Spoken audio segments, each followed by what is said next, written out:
सोनम, आपसे जो अभी इस समय किस दौर से आप गुजर रही हैं, नीरजा के बाद जहन में किस तरह की छाप है आपके महिलाओं के संदर्भ में? आपने कहा कि शायद ज़्यादा कुछ बदला नहीं है, वो अपने आप में एक सच्चाई है, हकीकत है, क्योंकि हमारे इर्द गिर्द रहने वाले नहीं बदले हैं। तो क्या छाप इस समय आपके मन के अंदर?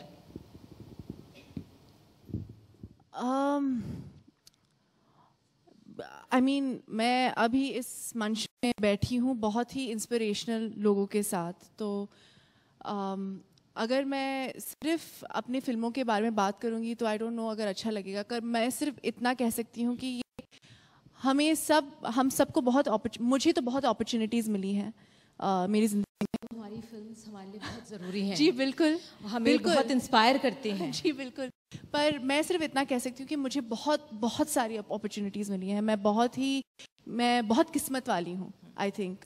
और इसलिए मैं सिर्फ इतना कह सकती हूँ कि मुझे ज़्यादा तो जो भी मुझे मिला है, मुझे लगता है कि ये मेरी रिस्पॉन्सिबिलिटी है कि I take that and give back.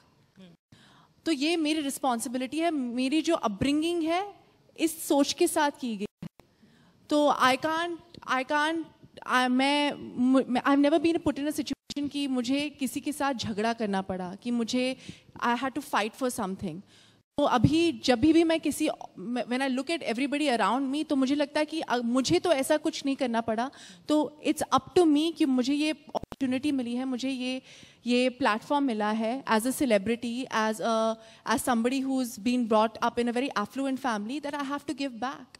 और ये सेंसिटिविटी सिर्फ आती है when you are sensitised to the environment around you, to the people around you, to the society around you। और अगर आप कहानियाँ सुनेंगे, जैसे इन्होंने बहुत ही अच्छी तरह से कहा, अगर आप ये मीडिया पर्सन, जो मीडिया में जो रेलिवेंट सेलिब्रिटीज़ हैं, अगर उनकी कहानियाँ, जो एस्पिरेशनल सेलिब्रिटीज़ हैं, उनकी कहानियाँ अगर हम लोगों तक या युवा तक पहुँचा सकते हैं, then we can get inspired। So, Sonam, क्या आपके मन में ख्याल आते हैं कि क्या चेंज किया जा सकता है या कैसे करें?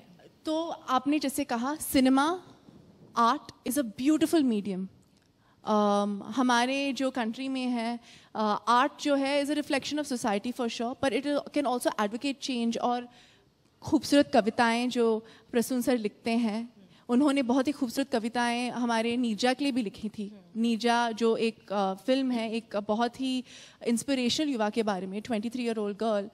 ऐसी जो फिल्म्स हैं, ऐसी जो कहानियाँ हैं, इन सब लोगों की कहानियाँ, अगर आप जैसे मीडिया वाले, ये बहुत ही अच्छा जो यूथ समिट आपने किया है, ये बहुत ही खूबसूरत प्लेटफॉर्म है लोगों तक पहुँचाने तक। ये कहानियाँ हमारी जो कहानियाँ हैं लोगों तक पहुँच सकती है, युवा तक पहुँच सकती है, and they can inspire these people to advocate change, and that is what is needed. Education is needed, awareness is needed. Ignorance in our country is what is destroying our country।